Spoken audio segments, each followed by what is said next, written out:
अभी सुन रहे हैं बगैर की प्रेमी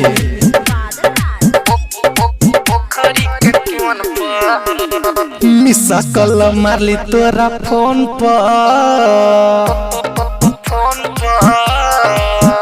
हाँ मिसा कल मारली तोरा फोन पर नहीं जान अइले पोखरी के कोन पर मिसा कल मारली तोरा फोन पर नहीं जान अइले पोखरी के कोन पर पोखरी के कोन पर गे पोखरी के कोन पर पोखरी के कोन पर गे पोखरी के कोन पर पैसा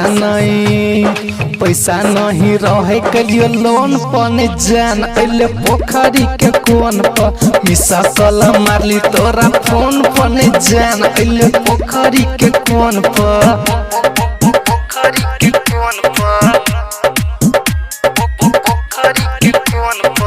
इलाका किसी का हो धमाका दिवाकर दीवाना भाई का ही होगा।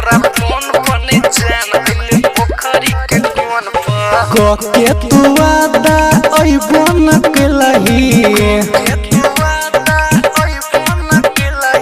मनवा के श्रद्धा नहीं पुरलही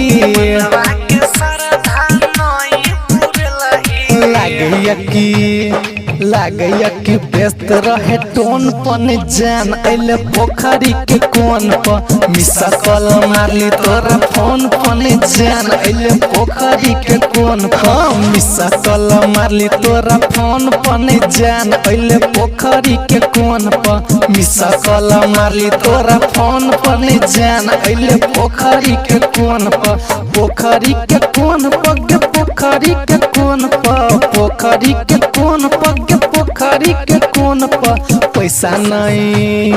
पैसा नहीं रहे के लिए लोन पर जान अइले पोखरी के कोन पर मिसा कल मारली तोरा फोन पर जान अइले पोखरी के कोन पर। सुन रहे हैं दिवाकर दीवाना भाई को ग्राम बगीवा जिला मधुबनी।